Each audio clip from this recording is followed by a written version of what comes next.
Hello, everybody, and welcome to another episode of Inside the Psychopathic Mind podcast. Jason Smith again with Carl Giacono. Carl, how are you today? Hey Jason, hey Michael, good to be here. Okay. So, yes, today we have Dr. Michael Segal joining us again to talk a little bit more specifically about female offenders. But before that, we're going to talk some about some logical fallacies, some thinking errors, some biases that we find when it comes to the field of psychology, and some of our observations, and they play a role in some of the myths that we're going to talk about female offenders in the second half of things. So I'm going to start off with Carl, throw it to you, and you can kind of give us a little bit of intro to what we're going to talk about today. Jason, this is such an important topic. It really, in a way, is one we should have done very early. And we don't usually plug our books, but I will remind people about this one. If they become interested in this topic, in the chapter 2 of your book, this is all outlined and detailed and very important to understand the biases because with psychology nowadays, and not all of it, of course, but much of the areas we deal with, it's kind of like buyer beware. You cannot trust the information that comes out because it's influenced by many biases. Some of these biases begin to a large extent in academic settings, not all of them, because if you think about the scientific method the three of us are familiar with, the first step of the scientific method is direct observation. So three of us here, we've interviewed hundreds of psychopaths, we've worked in institutions, and we've also approached these cases and people from a research perspective with a critical eye, gathering data. When we see relationships and things, we attempt to measure them with, methodology that is sound. But many things that come out of the academic settings are people who write about ideas about papers they've read. And I have to use the word, it is arrogant to then opine about situations from that perspective alone. So they failed to kind of include that step one of the scientific method.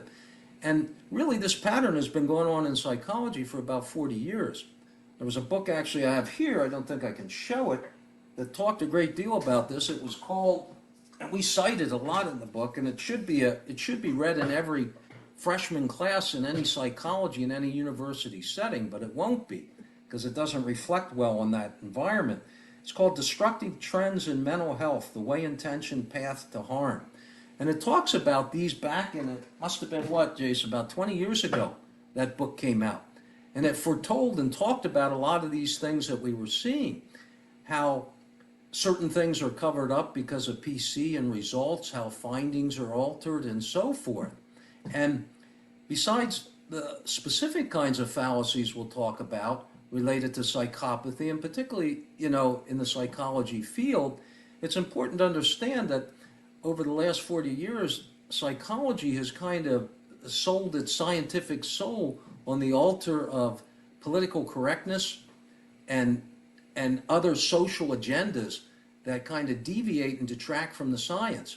And think about all the terms, even how we have them, we look at them. Like, for example, I'm always struck with the one that's affected my personal life, like twice gifted. Now, what family that any of us have ever worked with that has a kid that has a high IQ and also attention deficit sees the ADHD as a gift? This kind of reframing politically to make it look clean. Or think about the idea that one of the things we'll talk about is female psychopathy does not exist and psychopathy does not exist. What would Winifred Rule, who we interviewed on here, that went through all that trauma related to, in her research, discovering her mother and sister were psychopathic? Or even one of our subscribers that believes she might have had a psychopathic daughter who she's hung in there with, but all the challenges she went through. When they hear these people opining about things like that have little awareness of the population that they're actually dealing with. So today we're going to talk about some of those biases, and the one that you think about often is, of course, the false dichotomy. It's either or. One of these things come up as dimensional versus category. Well, most things in life have aspects of both. You make an apple pie and you leave out the apple. It's not going to taste like an apple pie. The same thing with psychopathy or other thing. We're all combinations of various traits. And usually the old Gestalt idea that the whole is greater than the sum of the parts is really what we find in reality. And when these biases occur in the research, why it affects me, and you may hear a little bit of emotion in my voice because it affects people's lives. You get borderlines that are just diagnosed with post-traumatic stress that don't get treated for their borderline personality disorder. And that's couched as either or, false dichotomy. You're either post-traumatic stress or you're borderline. No, you can be both. Is it nurture? Is it nature? Well, we are the brilliant deduction finally in our licensing exams for the three of us as psychologists is a combination of both. So they create these false dichotomies and pseudo debates that in reality many times are reflective of the lack of insight and perspective of the person in the academic setting that has not worked thoroughly with the populations they opine about. But you were going to start out, Jason, I think, with giving our listeners just some ideas of biases and a few of them to kind of demonstrate, how these things work and what they look like. So yeah, both biases and logical fallacies are thinking errors and things like that. So one that we've seen a lot is something called the non sequitur, meaning really does not follow. We're going to talk about that when we get to the myths, but a lot of the time, especially with female psychopaths, they would kind of say, "Oh, they can't be a female psychopath; they have trauma," right? And showing that you can have both, and we're going to talk about that a little bit later on. Um, Ad hominem, where kind of like a personal attack to the person making the argument, and not based on fact. Unfortunately, Carl, he could probably relate. Other times when we would submit some articles to certain journals, there would always be somebody there that's saying you can't call a female psychopath a psychopath. We're biased. We're discriminating against them and things like that. So they kind of like attack us on our presentation rather than looking at the facts that we presented in there. The red herring, that's a famous one for people that have read Sherlock Holmes, but we have that a lot. And a lot of times, again, similar to the non sequitur, the trauma thing, like, oh, if they have trauma, they can't be a psychopath. The red herring kind of comes up in that argument as well. And then when we get to the biases or the heuristics, like the availability heuristic is a big one because a lot of the media, a lot of the books people read, everything that people think about when they think of psychopathy is this male kind of narcissistic, callous kind of presentation. And then when they interview a female psychopath, they said, oh, they're not psychopathic. We've obviously, as you mentioned, we wrote a book on it. We've done studies for many years now to show it exists, but it just presents differently. So if you have that heuristic or that kind of prototype of a male psychopath, when you interview a female psychopath, you're going to miss things. And then the affective heuristic is a big one. What we found is there's more emotionality with a female psychopath, so your emotions are going to be affected differently, but they're going to try to bring you in, try to make you care for them. They're not going to be as callous as the male psychopath. So that kind of feelings that you may get, you may kind of miss some things and think, this person is, opening up in treatment. They're more emotional. They're making progress when that's not necessarily the case. So those are some good examples. We have a ton more in the book. We'll probably talk about a little bit more as we go through the myths. The gender bias, obviously, that's a big thing. That was also something that we get attacked for the ad hominem kind of thing as well with everything. But those are kind of I just want to kind of give the feel of what they are. We've, in the book, chapter 2, we've talked a whole bunch about different ones in there. But as we go through the myths, we might bring up some more thinking errors and biases. But Yes, as we yeah, go through the myths, Jason, you and Michael will be commenting on it. The important thing is why we talk about this is because it has real world kind of significance. These kind of biases influence different lines of thinking that kind of then show up in the courtroom as pseudo debates and things and make the mental health profession look foolish. It impacts people's life that they don't get the treatment that they need, and it's certainly invalidating across the board when practices based on this misinformation and these biases are actually put into application. So I think we were going to start with, I'll throw this one out for you and Michael and see, have you guys comment on it. I think the first myth we were going to talk about was the myth that female offenders are treated more harshly than men by the criminal justice system. And I will point out that we have 10 of these in the book. We're only going to review a couple to highlight some of the problems with thinking and bias in this area of research and practice. So that would be the first thing. See what you guys have to say about that. Female offenders are treated more harshly than men by the criminal justice system. I'll throw it to you, and then I'll jump in. But you've worked a couple of different as a PO, warden, psychologist. So what do you think about that myth? Well, good morning, gentlemen, and thank you for having me back. I do appreciate it. Women being treated more harshly in the criminal justice system. Let me speak to you about this on a federal level. As a former U.S. probation officer, one of the things I was tasked with doing was writing pre-sentence investigation reports. Part of the process of the PSI, pre-sentence investigation, is to assist the court in coming up with a range for sentencing. Now, how does the U.S. probation officer do this? The U.S. probation officer does this by utilizing the United States sentencing guidelines. These guidelines will have definitions of every crime committed, and then with the crime committed, it assigns it a point level. So you get a point level based on the crime that you, at this point, have been found guilty of committing. Along with that point level, the probation officer then will look at the criminal history. What have you done before? Have you knocked over a bank before? Have you just been shoplifting? Then based on the length of history, the type of previous crimes committed, along with the age of those crimes, another score is developed. Those two scores are looked at on a chart, and then the chart will give a guideline range for that Article 3 lifetime federal judge to look at for sentencing a person to the crime they have been found guilty. That sentencing guideline is it. There is not a sentencing guideline for males and a sentencing guideline for females. There is not a sentencing guideline for child pornography, which is really child assault, or adult pornography.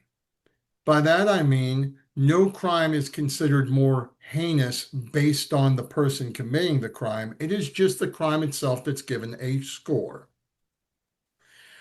I was witness to and wrote multiple PSIs for individuals who committed the same type of crime, male and female.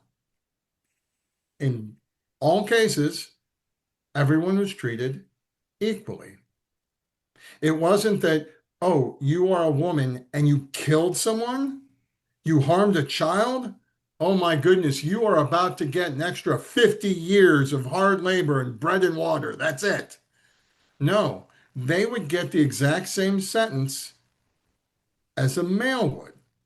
The only time the sentences could vary is if you were a 5K1, which means you were offering to the courts, to the Justice Department, evidence or aid in other trials where then they could bring down your sentence. It's called a downward departure. Now, at the same time, there is also upward departure as well. A judge can go outside of the range based on other factors. Michael, I want to ask you a question about that. It sounds gender neutral. In certain violent sexual predator kind of evaluations and things in different states, they do use the idea of presence of psychopathy as a factor in perhaps keeping people in longer. In these pre-sentencing evaluations, do they consider psychopathy or do they? The pre-sentence investigation written by the U.S. probation officer does not consider those items. Okay. Those are items that either counsel, defense, or prosecution would have to bring to the forefront for consideration. The only time the Department of Justice, and again, U.S. probation is through the U.S. courts, it's the judicial branch, not the executive branch like the DOJ. The Department of Justice, though, will utilize those assessments if they're looking to then, in the case of a sexual offender, proceed with a civil commitment, which means this offender was given a sentence of 120 months. The BOP, Bureau of Prisons, and the Department of Justice are about 100 months, and they're like, this individual, male or female, is too dangerous to be on the outside. We are going to proceed with a hearing to see if we can then keep them in civilly now instead of criminally. But again, Gotcha. from the PSI side, that probation officer is only looking at a chart. Doesn't care male, female, neither does the judge. The clicks that you might get in on CNN or Fox, those will highlight things like you wouldn't believe for the clicks. However, the criminal justice system, as much as we might not like it from time to time, still, she stands blindfolded with that scale in her hand, not knowing who you are or from where you've come, male or female. They are treated equally in the United States federal court system. At this level you're talking about, which like is a triaging, pre-information gathering, my hunch is Jason may comment on something more related to sentencing, which he's dealt with a lot in the book. But okay, so at Yeah. least at that phase of the proceeding, it's pretty neutral in the Yes, it federal is. system. Okay. Yeah. And then we've, you get the states, the female teacher that having sex with their teenage male student, they get to be probably treated a little less harshly than if it was the reverse or things as well.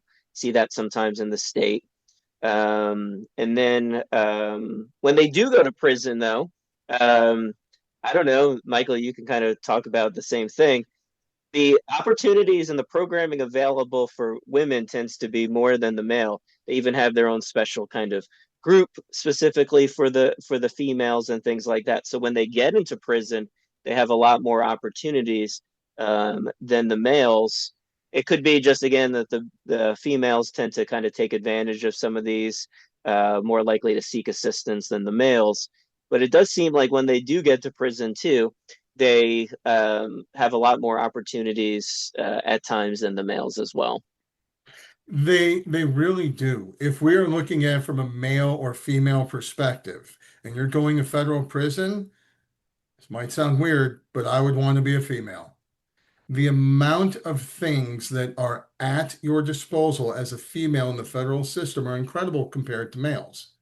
Female facilities, all the ones where I was warden, women had the ability in the federal system to have video visits, meaning, you can pick up your phone and you can FaceTime someone. The federal system has FaceTime visits for females where they sign up. The person on the other side has their camera just as we do, and we talk to each other. Males, no. You Psychological know, programming everywhere. Group signups everywhere. You have the Resolve program. You have multiple things available to you if you are a female within the system than a male would, whether it be education, psychology, working, those types of environments. You, you really would have a hard time believing how much they have available to them. At you my know, last facility, I was fortunate enough to receive extra funding from my regional director to redo the visiting room. And we did. We spent close to $50,000 buying new furniture, buying new backdrops, doing everything to make it a more social type of reintegration setting where folks could then interact with each other in a much less harsh environment. For the if males, both of you get a plastic chair, and if you sit too close, You have an officer screaming and yelling at you, get away from them. Don't get too close to them. Women, kids are on their laps, they're giving hugs, we're talking to everybody. Nowhere near that perception that females are treated more harsh in the criminal justice system. Sounds like just you're leaning towards the idea of the opposite, that That there may be yes, some and that's favor. exactly why I would go with the myth that we're saying, women are treated more harshly. No, it's a myth. They are not treated more harshly in this system. Yes. They're Well, not. Jason, didn't you actually looked at some statistics about when it came to sentencing, that women, when they did something with a male offender and so forth, tended to get less time for the same offense? I had a couple of incidences with the sex offenders. Sometimes that kind of, even the male was involved. Well, the famous example that we had was Carla Homolka in Canada, where they murdered their sister and a couple of other females. Turned out Carla was the person behind it. The male got, I think, life in prison, and she got like 3 years. So, like, yes. So, there tends to be when they get the kind of to the sentencing, especially again with the sex offenders, especially if it was a female teacher with a male student, teenage student, the numbers were a lot less compared to if it was the reverse. And then, yeah, so not only that, when they get into prison, the sentencing, things like that, does seem to be the case that this would be a myth and not actual fact. Well, one of the things I think about this sounds complex, and a lot of the ideas come into my head. You know, Usually things are not simplistic with only one thing that contributes to it. One, there's probably some views, and then you guys can opine and talk about this, but there probably are some views that would be more lenient towards women just because of gender.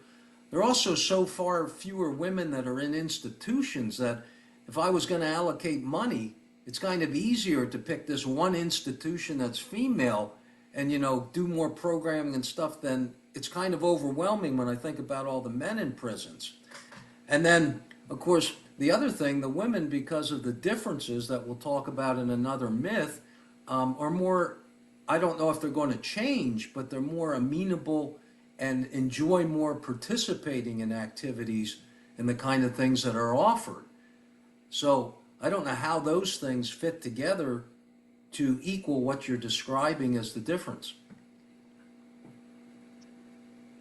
I would say probably all those in combination. And then I think, yeah, do think there might be some gender bias kind of in there as well that, like, for the longest time, they didn't think females could commit crimes and things like that, or yeah, that they have more amenable to treatment. But that was another myth that we kind of shot down as well in the book. And then the other thing being, I don't know, I think it's just a population that just really people just don't understand. And they, again, if they don't think they have psychopathy and things like that, all right, then let's try to, give them more treatment, things like that. But, there's definitely some women that I've interacted with that would definitely kind of, if people had interacted with them, they would kind of understand that, some of those biases and logical fallacies that they have were Yeah. Well, were not correct. didn't our colleague Ten Cunliffe often tell a story about going into a state facility where the either custody officer was or the Yeah, warden or yeah, what did he yeah. say? He You, said you he's know, you got to treat them like your sister. yeah, Like he you would said never say that about going into a male prison, right? You got to treat them like your little sister. Like you wouldn't. Yeah, you know.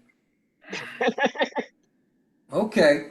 Well, the next Yeah, one we got down here that we want to look at where women commit crimes to support their children, which is a myth. Michael, you want to talk about what you saw in the PSR or the PSIs with those? Sure.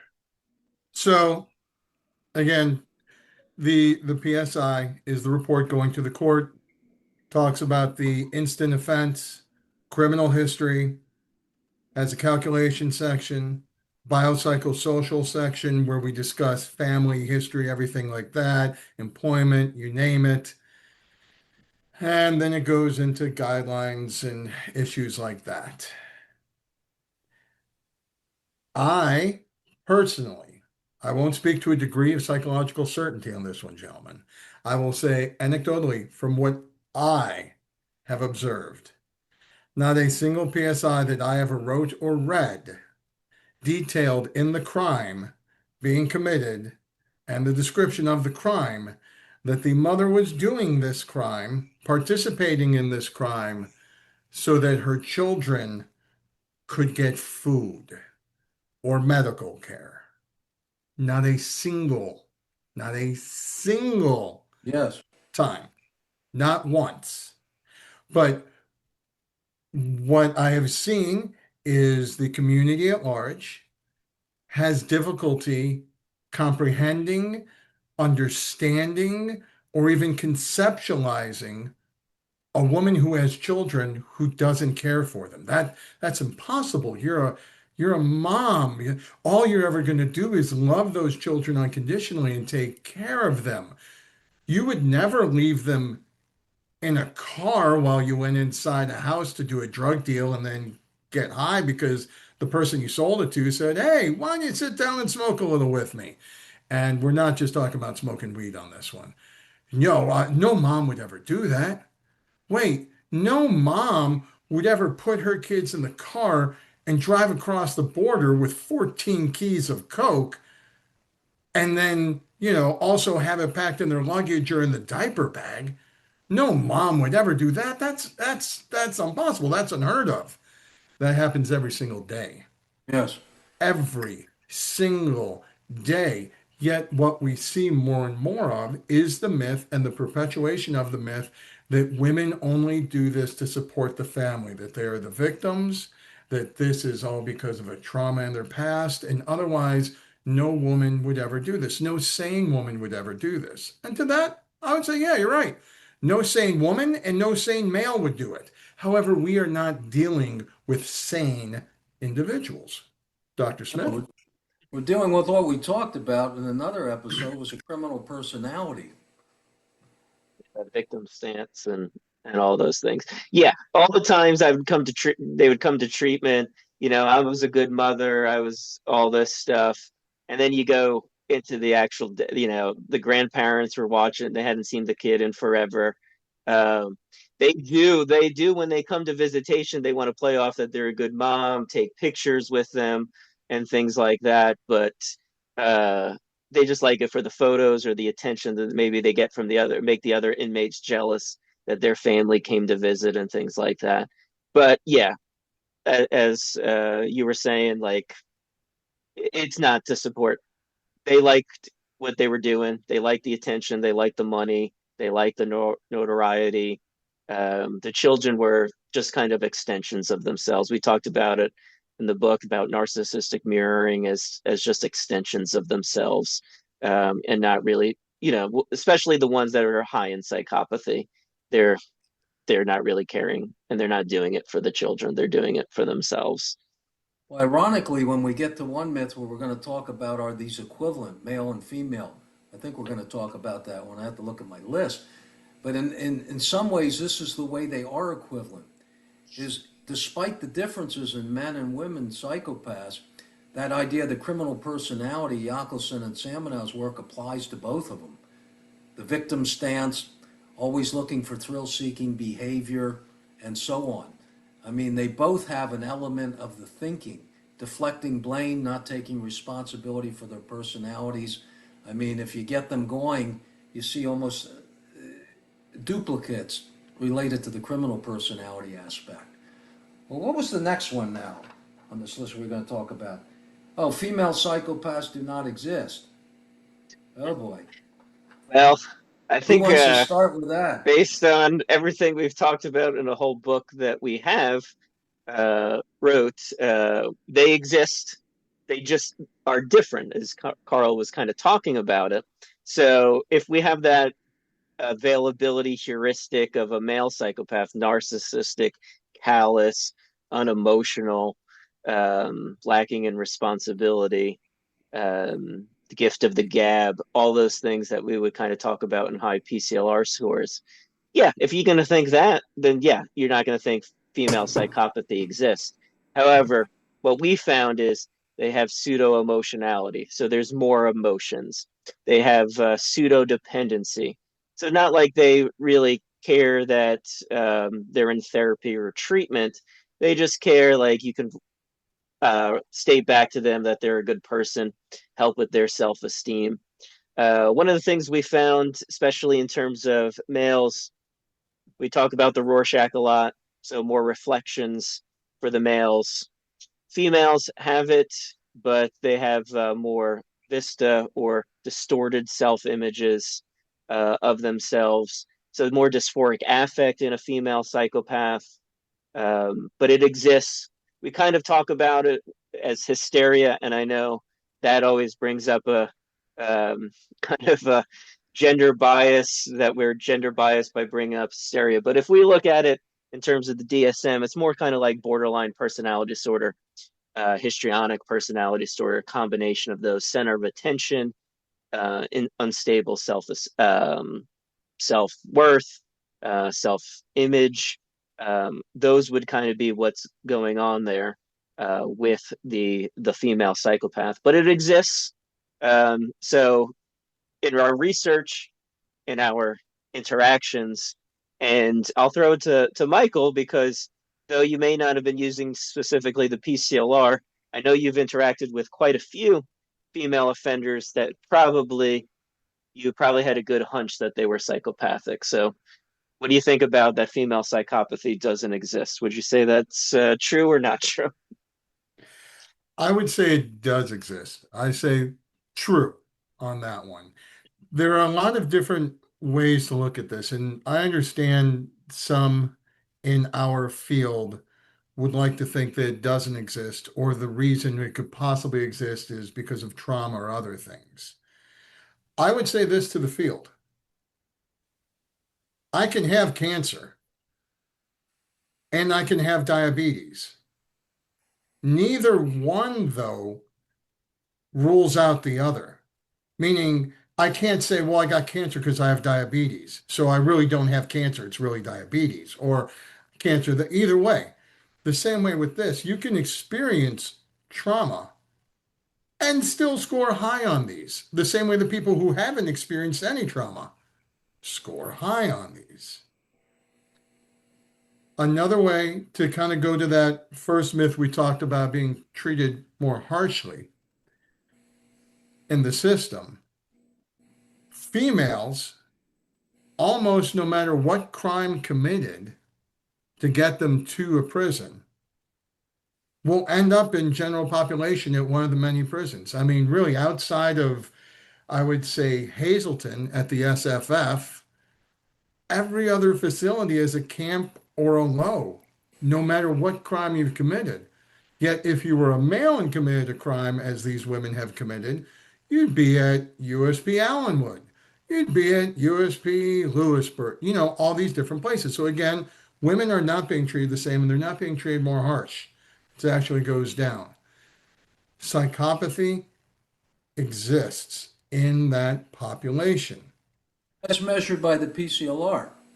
So we Yes. know that it does. Yes, Michael. And again, when we look at the PCLR, we have to look at the way it was normed, standardized, developed. It wasn't just something that someone kind of wrote who, never really had the training to write about it. They just kind of developed this thing and tested in a bunch of 20-year-old kids and said, okay, now this works for everyone. No, it was normed quite well. And those standards are there. Are there subtle differences here and there between factor one and factor two with males and females? Yes. However, if you look at the crimes committed, what these ladies are doing on the inside, yes, yes, yes, it exists. Whether you've experienced trauma or no trauma, Yes. it is there. Now, that can be hard to see from behind the desk at an esteemed university where you're writing a paper. Nothing against the folks writing the papers. I would ask them, though, to come hang out in the community mental health clinics, in the prison system, in the criminal justice system, and truly start to interact with these individuals and realize that there is more than just face validity to what we are saying about this population. They are there. Look at what goes on every single day behind the fence, and you will see this happening again and again and again for the reasons that we have laid before you. And the old idea, what you brought up, Michael, of the trauma versus the psychopathy, this is one of the many, what I pointed out is false dichotomies that are created in the field of psychology. It has to be either or when that's not, someone says to you, you want to die by hanging or firing squad. Well, I'd like the third option. I don't want to get shot or hung. But see, they couch it like this and get into these debates and things, and they create mystery where there really isn't one. And it kind of stops them from looking further and finding out real answers. Um, And it shapes it. We'll talk about that next for it. But Carl, you want to talk about self-report measures of psychopathy because that causes a big issue. That's where people think it doesn't exist because of how they're measuring it. We've well, seen one some of that. self-report measure that was given a lot of awards and such was primarily normed on college students. And the creators, I don't think they had any clinical experience or ever licensed. Yet, what happens in the field is, and this will be for the professional people in our audience that would understand the test construction, they use these things that are not validated and make no sense, and then in the subsequent research, they begin to use them as independent measures for assessing psychopathy, where they were never approved to assess psychopathy. So you use this self-report measure that has basically no validity related to psychopathy, and now you're defining psychopaths in your studies by this, and now your findings fly in the face of good research that was done previously. And here what we have, what Jason and I have written about, another pseudo-controversy, pseudo-debate, but it's an artifact of the poor methodology. So no, self-report measures tend to correlate primarily with factor 2 of the PCLR, and there's not one that as a competent clinician you would ever use with someone and then say, well, I think they're psychopathic. Just like you would never use the screening version of the PCLR to make that inference. And that gets into a broader subject. But yeah, the self-report measures like that. And this one was so glaring because the initial research was normed on college students. And then the inference was, well, now we need to develop a measure for assessing psychopathy in college students. Why the hell do you need to develop that? You don't have psychopaths in the college. You may have one person. So, I mean, it's just the thinking. And if you're a sound thinker and look at this, and like me, kind of an obsessive compulsive, it drives you nuts. The inconsistencies and the things that don't make sense. So, yes, that false dichotomy. Were you going to add to that, Jason? Well, yeah, we talk about psychopathy with manipulation or lying. Why would you give them anything that they could just fill out themselves, right? Well, we got stories and stories of self-report measures. Here's one psychopath, and I've shared this before. He came over to the hospital from a prison. I had a group MMPI where I've given him all the MMPI, and he comes up after 15 minutes. I look at him like, what the, because this test takes an hour and a half. He says, oh, don't worry, doc, I had a speed reading class. And so he lies to me and bullshits me and says he got it done. And more often than not, people that do these things in prison, you always see inconsistent responding on the latter halves because they don't care. They got attention deficit. They're not going to pay attention, and it bores them. We even had to one point with the Rorschach, one guy that my colleague was giving him the Rorschach, and when you give the Rorschach test, you sit side by side. So he hands him the card and gives him the directions, and you're supposed to wait and see what happens. He's waiting, 10, 15 minutes go by. The patient was schizophrenic and fell asleep, sitting up. So he's not responding to the card. So when you see the academics in the ivory towers writing about these experiences versus actually being in the setting and see what you face, the challenges. But self-report measures can be useful, but there's not one related to psychopathy that you would ever use to make inferences about psychopathy. Only the PCLR. All right, you want to do the next one, Carl? Well, Michael was leading into it. It's the one about trauma, Michael. Yeah. And so you were talking about that. So it's the idea trauma causes psychopathic symptoms and criminal behavior in women. Hey, do you want me That's to the myth. jump in on that one? I guess so. Okay. So, there was a book in 2020 out of England where the person, it kind of goes back to the other myth too, where she said like psychopathy doesn't exist because it's just trauma.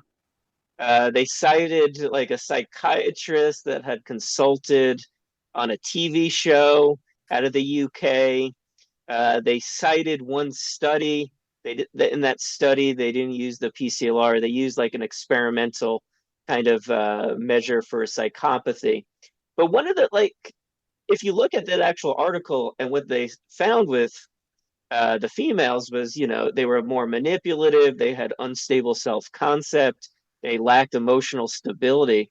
That is kind of all the stuff that we would talk about that we found in our research. And when we finally kind of looked at this whole thing about trauma, we did a couple of articles on it. And when we separated out the psychopathic women, higher than 30 or higher on the PCLR, versus the ones that we consider non-psychopathic, 24 or lower on the PCLR, they had roughly 55 to 51 to 55%. Both groups had some form of trauma.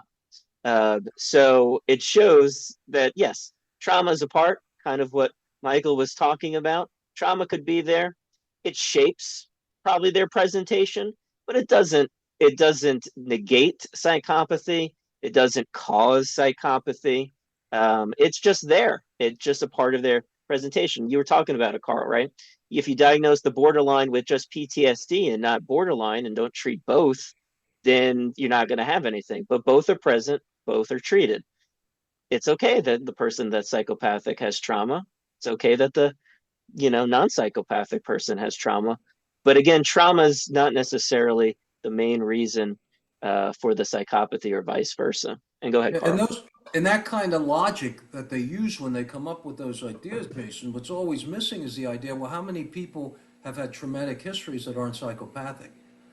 Or you do a brain scan and you say this brain scan, that's indicative of psychopathy rather than it's indicative of disinhibition, impulsivity, problems with this or that. Because how many people with similar pattern on the brain scan also are not psychopathic? So a lot of these things that originate in the academic settings, they have that armchair quality, is what Bob Hare calls about it. It's like they're looking down on something. It's like the visually impaired people around the elephant.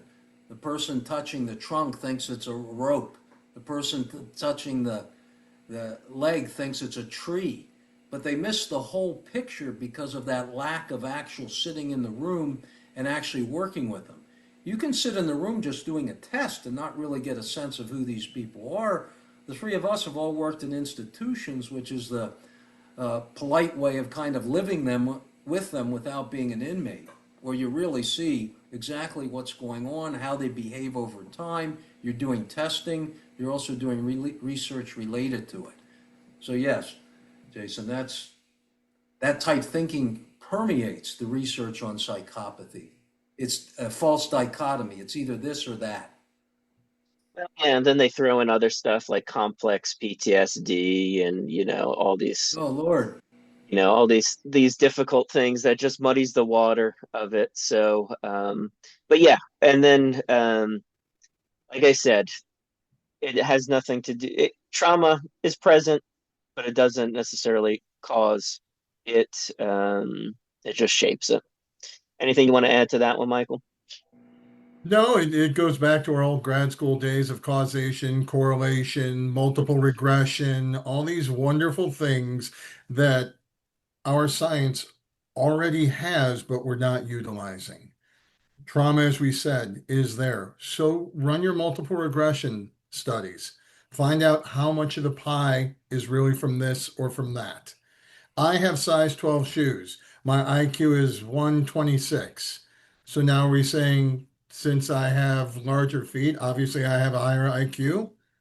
No, Right. again, causation, correlation, somewhere along the line, our field seems to have forgotten or is possibly um, not remembering its roots in what we do and how we do Brilliantly it. so. And people don't challenge it. Since we're talking about the research methodology like that, Michael, one of the things they do on the other hand is they'll use fancy statistical analysis to kind of gloss over methodological problems. In other words, they'll do a meta-analysis, is the famous one. And as soon as everybody sees that, they're going bowing down at the altar and whatever they do, their prayers each day related to this stuff. Well, Jason and I looked at a study for a new Rorschach system that had a little over 200 articles. And they based some of their thinking, obviously, about this meta-analysis. And basically, up to 65% of the studies had problems of one sort or another. So our profession doesn't read even those and consider, and this is another reason why people should beware of what they hear coming out of the academic settings. Never be, they're like magicians with the sleight of hands. They show this fancy glitter thing, and then in reality, there's no little value to what they're presenting. So obviously the paranoid style is much better when analyzing this stuff, looking at the details. Gentlemen, there are lies, damn lies, and statistics. Bingo. Who said that, Michael? Because that's a great one. Oh, I can't remember that one, but right now you got me thinking of you too when we go sleight of hand and twist of fate. Yes. Yeah, you got your liars, damn liars, and statisticians. That sounds Yes. like even though he wouldn't have had anything to do with it, that sounds like a saying like a Mark Twain would have said, even though he has nothing to do with it. But it just sounds like something that he would have said, even though I know he didn't. Well, okay. So we got the ideas that, once again, the idea of the trauma is the false dichotomy. Obviously, a significant people have these histories of trauma, as do people that get personality disorders and everything under the sun. But that doesn't make them psychopathic. Oh, here's a good one. Male and female psychopaths are equivalent. That's kind of been the theme that we've been talking about. It's obviously not true. They both can score 40s, high 30s on the PCLR, but the presentation is different. We talked about it. The more kind of narcissistic presentation of the males, the more, again, hysteria or the borderline histrionic kind of presentation of the females tends to be present. And again, that's not to say this is more kind of on average. That's not to say that we have some females that can be high in narcissism with less of the histrionics or the borderline kind of presentation. But from our data, we just show that there's just much different in terms of how they view themselves, the emotion that they show, their interpersonal relationships. We talked about it. They both criminal personality, the thinking errors that they show. They both can show both of them that way. So how they think about their crimes, but the presentation is much different for that. So I don't know, Michael. I know you worked in both male and female. Can you just think about obviously the presentations that you get? Was there any differences that you felt you saw? I think there are, and this might be too far out there of a way of looking at it. We've got the scale, right, that we talk about, and we know there are some subtle differences. And then people will say, well, if one is one, then they all are. Well, you ever look at a box of cake mix? There are instructions on how to make the cake right there. And most of the United States will make the cake just as the box reads, except for those fortunate people who live in Colorado and they are at high altitude. And it's the exact same box with the exact same ingredients. But since they're at a different altitude in Colorado, whether they be in Colorado Springs or Florence or places like that, there are different ways that they have to bake that cake.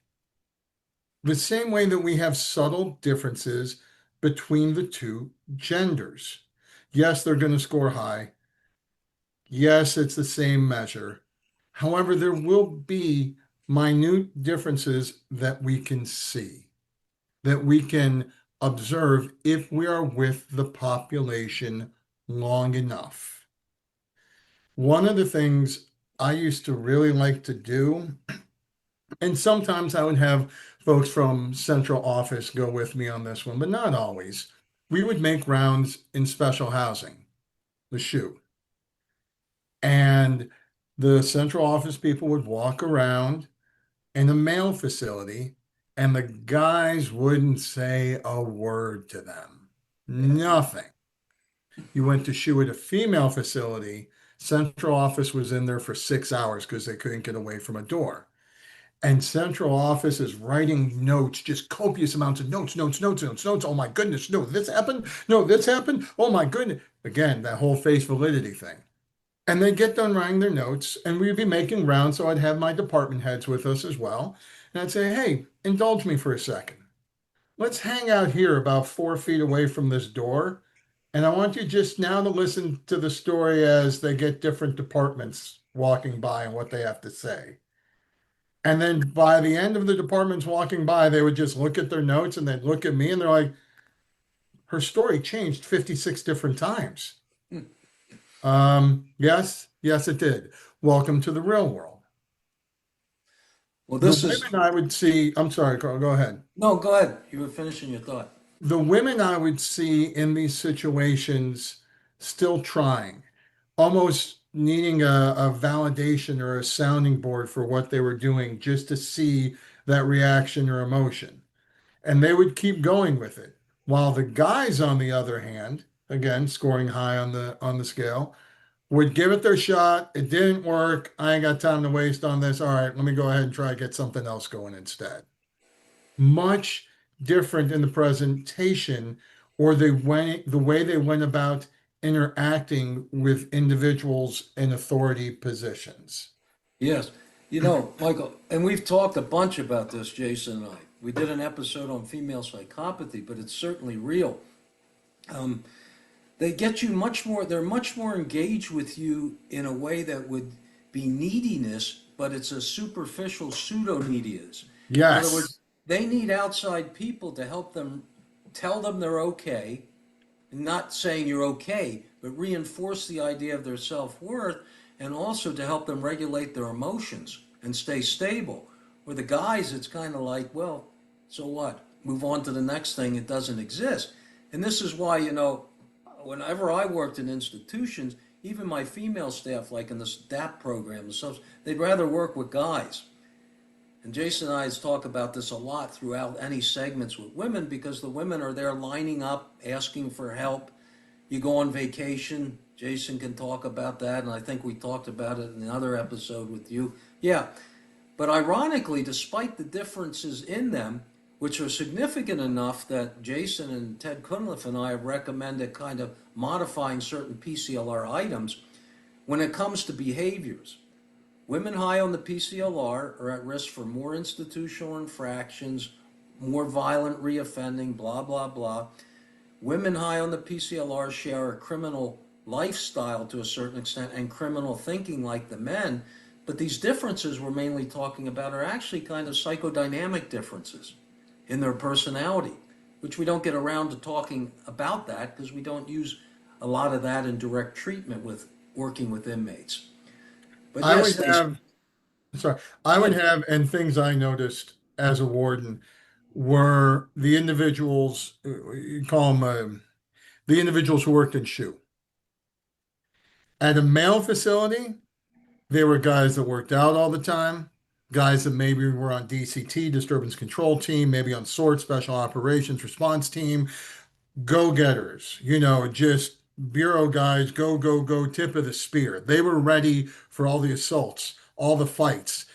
At a female facility, I had to beg people to work in SHU because it wasn't just a physical one and done. It was draining for those yes, officers to make a round and then be that sounding board, that testing board for the females to be like, am I okay? Wait, if I say this, is this okay? What reaction do I get? How? And they were just done. No one would ever work more than a quarter in SHU, while at a male facility, didn't matter if I was at USP or a low, I had guys, I'm like, you've been in here 4 quarters. Rotate out already. Come on. Female facility, it was draining, and a lot of that comes from what you and Jason have said about their needs and what they are doing then to regulate themselves, and they use you as, an anode, as that piece of metal, that sacrificial piece of metal for Yeah. them. Yeah, yeah. You brought back some bad memories of the Jew. It was one range, and I could take a whole morning. Versus if I go to the mail facility, they have six ranges, and I can be done in about 10 minutes. Just quickly, how quickly the officer can get me off the door. I'd have to start in the back, and you know, try to go when they're sleeping. But if they're, and then if you don't see them, they're gonna claim that they're suicidal, so you have to go see them. So yes, it will take a whole morning for what would take 10 minutes maybe with the males. I want to kind of backtrack a little bit on one thing, Michael, because you kind of brought it up in the last one, and it kind of goes to the first myth. So the harshness stuff, but you saw it, I think, where even the officer, if it was a male female kind of thing, the male would have to take the blame for the female because they had the children and things like that. Can you kind of maybe just explain a little bit more? Because that kind of goes into the harshness with the criminal justice system and supporting the family, or maybe the myths or the biases maybe the arresting officer had about the female kind of male dynamic. Could you talk a little bit about that? I can. It was something that I had coined. It was a Sir Lancelot effect, that the folks who were involved at the arrest or even in the initial criminal investigation were always trying to find reasons for the women not being the mastermind, not being the person pushing through with all this, just being wrapped up in it because she's trying to support her children or she loves this man, so she'll do anything for him. Again, this is coming from a population who is sane, who has this idealized version of what a family is to be, what a family is. And oftentimes, when they were encounter something that went against what their thought was, what their beliefs were, what their culture held true, they would try to come up with any type of reason then for this to happen. Hence the Lancelot effect. I would see it actually on the post-conviction side in prison. I would sometimes see this in my officers who I am sitting there. One of the things, gentlemen, you might not know is there's something called a 586 in the Federal Bureau of Prisons. The 586 is a report that happens anytime there is a fight, a use of force, an inmate has changed direction, someone physically touches them. There is a review of everything, a written report and a video report. And the amount of times I would see female inmates beating, and I mean beating an officer's face, and that officer would not take out their OC. They're what folks in the street call mace, pepper spray. They wouldn't take it out. And I'd ask them, why didn't you take it out? You were getting beaten. There's no shame in saying this woman weighs 280 pounds. You weigh 150, kid, soaking wet. You're 22 years old. You just got in the bureau. You're getting beaten. Use your OC. That's why we trained you. But I can't. She's a woman. I can't do that to a female. Your nose is like this big. You're bleeding everywhere, and you couldn't OC a woman. Again, the Sir Lancelot effect. No Yes. matter if I'm being beaten, I have been brought up in a way that has told me it is not right to do that to a woman, even if she is potentially at this point threatening my livelihood. The same thing too with being, going in special housing. If I had women who barricaded the door, and that's a very bad thing in special housing for us not to be able to see inside. We don't know if someone's hanging in there. We don't know if someone's killing the other person. We have to be able to see inside. There are no cameras inside the cells, everybody. There aren't. They're in the main hallway. So we have to go in. And I came in as the warden of Wasika and I started authorizing the use of non-lethal munitions, OC, pepper ball gun, which is it's kind of like a airsoft gun that shoots paint pellets, but they're filled with OC or flashbang. You name it, I would authorize it, and I would watch it. And we wouldn't use the things I had authorized, even though the room was barricaded. We couldn't see inside. The women were throwing things at them, and the guys wouldn't use the tools. The men and women wouldn't use these tools to make it safer for them. And they'd go in, and the women, two women, would just jump on the teams and start fighting. And I'd review the tape and say, this isn't safe. This is why we train. This is why I authorize the use of these munitions. And time again, my people would say, I can't do that. That's a woman. So even though we view prison as harsh, criminal justice system as harsh, we still are individuals walking into the setting every day with our own beliefs, our own ideals. And that affects things on the inside. So yes, I would see this quite often where if a guy, and I've seen this many times, where a guy just started to raise his hand at a USP in a threatening manner, OC was out there spraying and game is on. If a Jason, guy was against the wall and they took their hand off that wall, that was an aggressive act and you were fighting. While a female will turn around, put her finger in your face, start screaming and yelling at you, and you're just like, this is a woman. I can't do anything. I must be nice. I must be calm. These are some of the other ways that I see the Sir Lancelot effect happening in real time. do we have a, Jason, can you think of what's the bias that's operating here? I think When there's a you have a, gender bias. I think there's what, a little bit of what's it like, called when you have a stereotype in your own experience? Isn't that the psychologist's fallacy? yeah, It was like talked your about observation, yeah, when you bring in your own thing and that or impacts the loose way things look rather than the confirmation reality. bias, a little bit Yes. of confirmation bias as well. But yeah, and again, we're talking about in females that are known to manipulate and take advantage. And guess what? They know that you have that. They're going to feed off of that. They're going to see that you're not going to do that.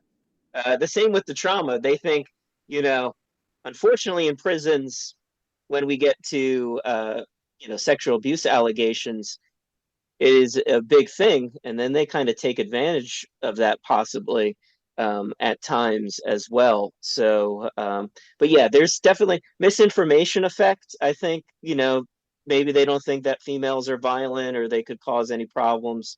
Kind of what Michael was talking about, but a lot of like biases and logical fallacies are kind of in there that I can't do that to a woman. So that's a good one. All right, Carl, you want to talk about our last one?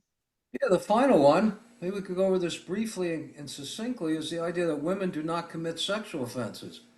And I know, Jason, you have a lot of data on that, and Michael, you probably have some experience looking at Yeah, that. we wrote a whole chapter. There's not much research on it. We've did a lot with that. I think we had 40 in our sample, but again, that's not child pornography. Sexual offenses against their own children. We had a couple of people that would take people out, some kids that they would abduct and sexually abuse. So it happens. Again, it's something that society sometimes doesn't want to think about it. Mothers wouldn't do that to their own children, but it does exist. We can go into a whole thing about that, but I would imagine, Michael, you've seen obviously a lot of people with females that have committed sexual offenses. Unfortunately, yes, I have, gentlemen, and the breadth and scope is equal to that of which males offend. The rate, there are some stats out there showing it's a bit more for males. However, the scope and breadth of it is the same as males. We often think of sex offenses as with your own children. And with the females, yes, I saw many women who would do things to their own kids or would video chat with a guy somewhere, and the guy would say, okay, hey, why don't you go do this to your kid and show me on video while you're doing that? We have those crimes. I had women tell me that they were just trying to teach their children about sex so that when it came to it, they would know what they were doing. Every excuse in the book. One thing that folks don't understand or really even think about with sexual offenses are the amount of women who recruit 12-year-old girls to become escorts. It was incredible how many women I had behind bars who arranged Craigslist, Facebook, you name the group, and they would put ads out for these 12-year-old girls that they're like, hey, all you got to do is hang out with me. I'm going to buy you this new Coach purse. I'll get you this, I'll get you that. Just go into that room with that guy for a while, do things that all the 16-year-olds are doing, and then I'll buy you a purse. And the exploitation of these children was mind-boggling. And it was women who were doing it. I would find with the males were getting women when they were 18, 20. Sure, sometimes they were younger, but mostly older women that they were turning out on the street for tricks. Women were recruiting preteen girls to commit sex acts with other people and then keeping all the money. The sex offenses are there. And again, we would never think that a woman who would go to a bus station and find a runaway 13-year-old wouldn't be like, hey, here's my phone. Call your mom. Tell her you made a mistake. Tell her you love her. Go back to her. No, this woman sees this 13-year-old girl at a bus station. It's like, cha-ching! I'm Yep. going to make cash off of this and I'm going to exploit this child in a With your sexual hunch, manner. with And your that, hunch, I'm Michael, sorry? with was your hunch with the women that did this, even if you didn't assess them for psychopathy, would have your guess been they were higher, even if they weren't above 30, they would Off have, the charts. Off the charts. You could go through factors one, factors two, check, check, check, check, check, check, check. Ask me any question you want to, and I can give you an example of how these women could endorse that. Yes. You can do it anything you want. Yes, they would. Jason, didn't you find some pattern related to psychopathy in the women that did sexual offenses in the studies you've done? Like the sexual homicide ones were the higher, were Yeah. definitely the big one. But similar to what Michael was saying, I remember one specifically that was probably the highest in that sample. She started, had I think when she was 5 or 6, she knocked out her neighbor with a 2x4 and got arrested. But she did this exact same thing, got the younger girls. That was her sex of crime. And yeah, at least the ones that I've studied, they were definitely higher in psychopathy. And then obviously the sexual homicide ones were probably the highest in Yes. psychopathy. Yeah. So we focused a lot about the myths with women, and we've integrated some ideas about the bias. Any final kind of things or summary statements related to bias and kind of buyer beware for people that are listening, the kind of biases that people should watch out for when reading things about psychopathy or listening to opinions that don't seem to be in line with the real world? Any thoughts? Sure, Michael, I and then would. I'll close out. Thank you, doctor. I would like everyone to understand that the truth hurts. We cannot sugarcoat the truth by changing words, by trying not to hurt someone's feelings. We do a disservice to the field and to the individuals we are charged with working. I understand that some folks don't want to be labeled. Okay, some folks do. Some folks have been in pain for years, wondering, what do I have? Why am I in pain? No one knows what this is. I just want this to have a name. Please name it so I can work with it and go from there. Yes. I need us to understand in the field that we cannot, I would like us not to. I can't say we cannot. Again, those are we statements. I gotta go with my I statements, everybody. I would like us to not be lemmings, not follow the 5% to the right and the 5% to the left. We have a standard bell curve in front of us, everybody, and there are standard deviations.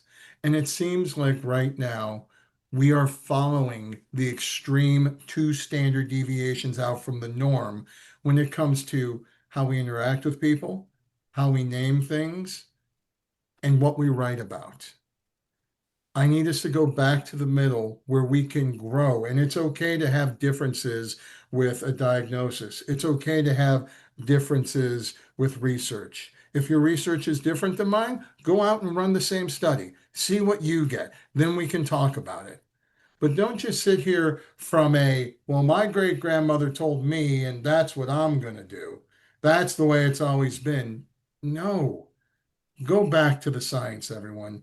Go back to the true definitions. Learn to get a little bit thicker skin and realize it's okay not to A, agree with everyone, and B, it's okay to have a label for something. We don't have to make everything better and nicer. Michael, I would add to that the idea, a little fine tuning of the same thing you're saying is that, um, and if you don't have adequate and sufficient experience with the population, quit offering opinions about it. See, it's kind of like this when you look at the research in our area, and I'm being less kind than you. Um, but in our area, it used to be Mulder and Scully are out there in the X-Files. The truth is out there. Now the truth isn't out there hardly anymore. Jason and I are trying to put some of it out of, and that's why we had you on the show too. We're having to put the truth out there. In the old days, the original X-Files you were looking for that pre-existed, but there's so much bad research and information out there that, you know, that's one of the things we hope to do is educate and clarify. Yeah, I would say, it's okay to have schizophrenia. It's okay. We don't have to say, well, it's a kind of schizophrenia, but the Right. voices are just something based on a trauma that happened in Oh, the. Lord. We have hundreds of billions neural pathways within our skull. It's incredible that for most of us, every single one of those works. Occasionally, one or two are off, and it's all right. It's nature, it's the world. We don't have to keep candy coating everything. And dumbing everything down. And then, if you don't have the right diagnosis, you don't have the right treatment, is the thing. And it's so validating. I used to do a lot of therapeutic assessments, and you give feedback about the testing. And it's validating to people to know, oh, kind of this is what's going on. Oh, that's what's happening. Well, what can be done about it? Yeah, if it's kind of a terminal kind of sentence and there's nothing that can be done, that's one thing. But some news finding out exactly what's happening can be helpful and validating. Oh, I'm not going crazy. And I'm not using crazy as a diagnosis, but just the way your mind would run and attempt to figure out what's happening. So this is what's going on. Okay, that makes sense. Some of that was in my family. My grandmother had this kind of problem. What are the best medications? What are the best treatments? Where can I go from here? Yes, this dumbing down and political correctness is very destructive and invalidating of the people that actually have the issues and problems. I'm not a sanitation worker. I'm a janitor. For God's sake, every aspect of our life and psychology runs on this fuel. Unfortunately, that's their platform. I'll just kind of close it out with this. I hope the listeners found this helpful, especially for the ones that have to interact with these people. I hope that gives them a little bit more insight that what you're feeling is correct, is valid. This is reality that these people exist. So I hope everyone found this helpful. Michael, again, I thank you for joining us. And I hope all the listeners enjoyed this. Please, again, like and follow on YouTube or wherever you get your podcasts, and join us again for another episode. So thanks again, everybody.